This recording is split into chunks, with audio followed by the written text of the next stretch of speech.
Hello? Hello? รถชัน Hola.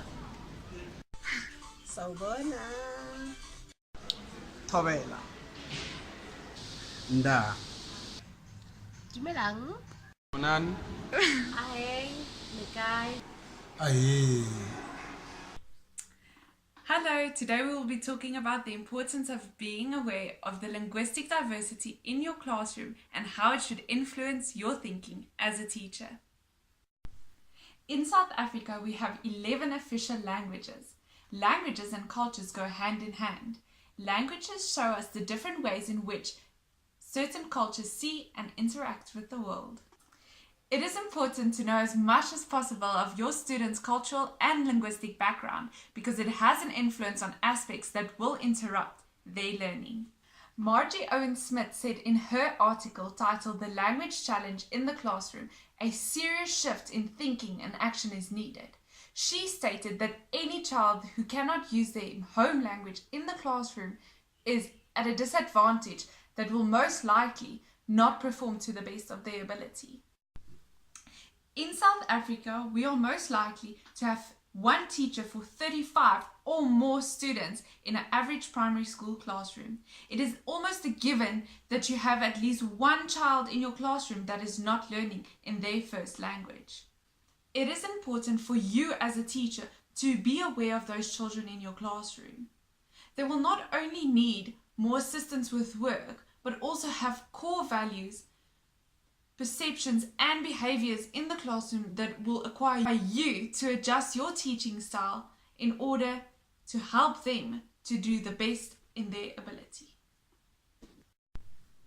For example, some African cultures find it disrespectful to make eye contact with people who are superior to them. That has an implication on my teaching style because I usually associate eye contact with paying attention. I will then know from doing my cultural research that the student in my class has this value and behavior connected to their culture. I will then know not to get annoyed or feel disrespected when the child does not look at me when he or she is addressed. In a linguistic diverse classroom, you need to stay open-minded and be a lifelong learner. Teachers learn a lot from learners. And some tips I found to encourage a more culturally and linguistic diverse classroom are: number 1, learn about your own culture. If you respect your culture roots, you will easily respect the culture roots of other cultures. Number 2, learn about your students' culture. You can do this by using reliable sources and even the child and their parents.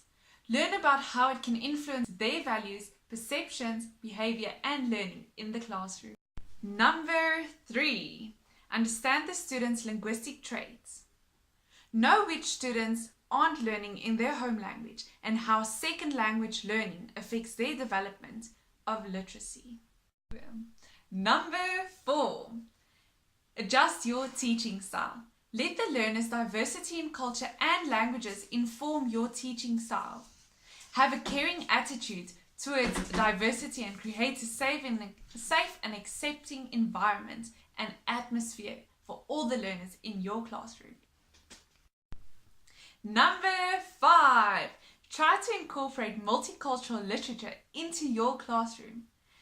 Try to have a copy of the same book you are using in another language in order to help the learner that is not learning in their home language to better understand. Number 6, teach the learners in your class about the different cultures and respecting cultures to emphasize the safe environment.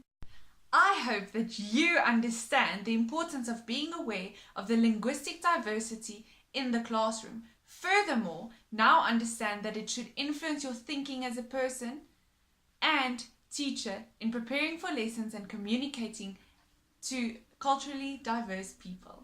Thank you so much for watching. Dankie. Thank you. Ngiyathokoza Ndiyabulela. ngiyabonga Ngiyaleboga. Ndoleboga. Ka leboga. Ngiyabonga. Ka leboga. Nikhensile.